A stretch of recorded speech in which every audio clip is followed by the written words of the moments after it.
Welcome back on a boat. Just went for a quick trip to IKEA. This is day one. We're still on the harbour, haven't moved the boat at all. That'll probably happen in the next 1 or 2 days. But as always, there's lots of things that I'd like to improve on the boat, and as a friend of mine said, as soon as you have ideas, you find sort of the materials in all kinds of places. So what do we get? Well, today was a run to IKEA and a place called Dollar Store. I didn't know that existed here in Europe, but there's one in Sweden apparently. Anyway, from IKEA, the regular Ziploc bags, always useful. I have 2 blankets. These are lightweight blankets with polyester fiber filling so that they don't retain so much moisture. Easy to dry, slightly less comfortable, but easy to dry, and they don't grow so easy and mold. So that's one. That's 2. They also happen to be the cheapest, which is a nice bonus. Little garbage bin for the toilet. It's pretty much the smallest I could find. Some towels, and let's see what else did we get. Oh yeah, speaking of building stuff, I got these. So these are little sort of wooden panels that you can click together, and I thought they'd be really good in the shower here because well, you haven't seen it yet, but the shower is actually it's got a plastic bottom, and when it gets a little bit wet, you always get wet socks over there. So I'm thinking maybe a little bit of wood paneling and, might help over there. They still need to be cut to size. So what else did we get? Oh, let me grab my other bag. We got some fitted sheets. 2 of them. They say fitted sheets, but they will never fit because one bed is triangular and the other one is a parallelogram, so it's never going to work. But anyway, sheets are always nice. We have some covers for the blankets. I got some lemonade because sometimes it's nice to drink something else than just plain water. Then we have some extra drying towels because I noticed we were running a bit low. And from Poundland, sorry, it's not Poundland, Dollar Store, just some small thingies. I was actually going for something else, but you know, they didn't have what I was looking for, so we have that. I have a battery hiding in here somewhere, a small CR 2450, which are kind of hard to find. But also we get some yarn to fix the some windows on one of the spray hoods, and that is pretty much it. Oh yeah, there we go. There's the battery, 2450 for a dive watch. So there you go. Quick run to the shop, and we'll come back with lots and lots of stuff as always. I'll show you what the problem is. So for a while now, these things called the deck cleats have been ever so slightly loose. Now that's not a big deal.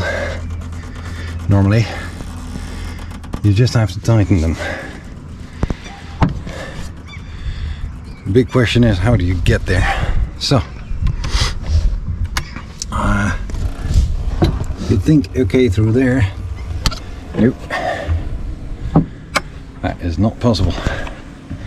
That is a completely closed cabin. So in my next attempt, I'm taking a different route and going through the bedroom, because it seemed to be that there will be a way to do this. So let's go to the bedroom. Sorry for the mess. And normally this is a bed. Right now it's a bit of a mess, as you can imagine.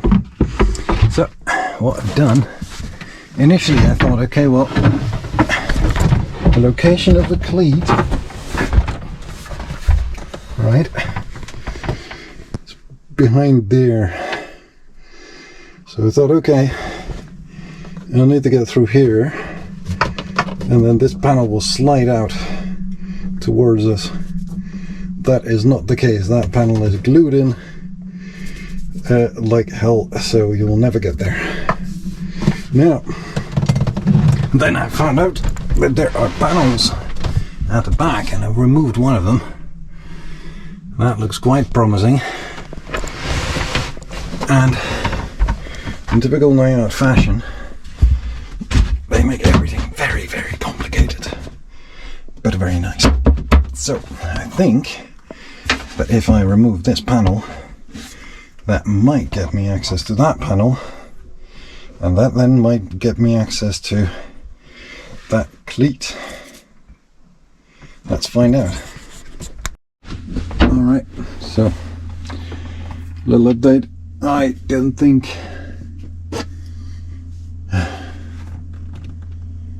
this is the way to access that either. Quick update on the rear cleat for story. So I was getting a bit desperate, and I wanted to check one last thing. So come with me to the bedroom, and I'll show you what I found. So here is the rear corner of the bedroom, right? And there's a little seat, comfy seat, where, you know, for people like us. Now, yesterday I was trying to access behind here by trying to take away the panels at the bottom here, and that didn't work, right? So before I start digging holes or drilling holes or cutting holes in this beautiful wooden panel, which goes all the way to the other side of the bed, I thought I'd try and remove these planks and see what I could find. So as that's the last thing I can remove without actually destroying something, right? So I started doing that. Of course, first you have to take out one of the few planks in the middle. Just put them back so I can show you how to take these out. But yep,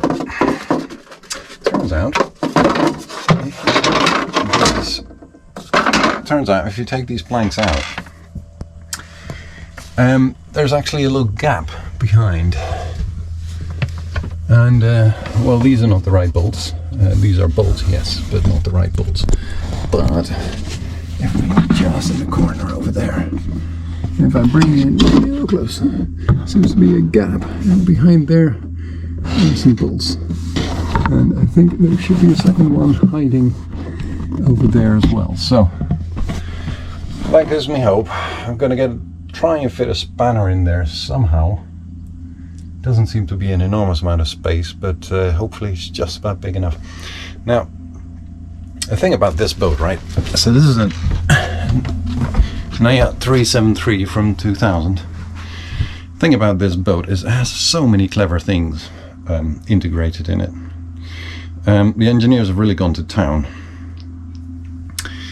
trying to find ways of doing things and still hiding everything behind all of this wooden stuff. Now, I'm more of a technical person. I'm not really. It doesn't need to be so woody for me, but I couldn't believe that they would not give you access to the rear cleats and would just glue that into place. So I'm very happy that I found this. I will now try to tighten them, and then it's on to the next job. I'll let you know whether it worked or not.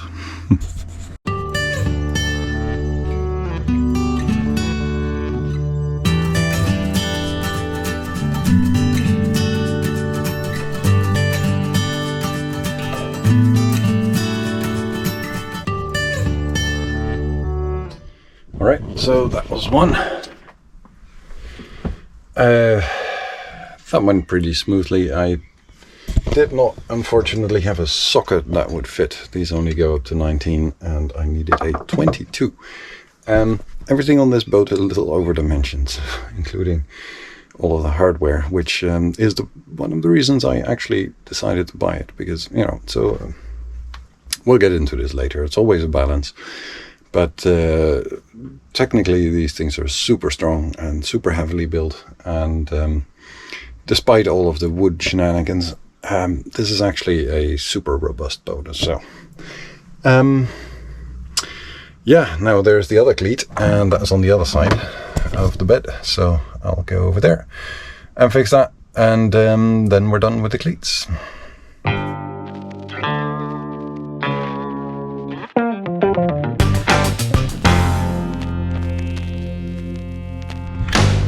After borrowing a socket from one of the neighboring boats, managed to tighten both cleats, so yeah, that ain't going nowhere, as the saying goes. So yeah, the other one's over there without the rope, so you can see what they look like, and they are what holds the boat in place in the harbour in case of a storm. So there you go. One job down, a million more to go.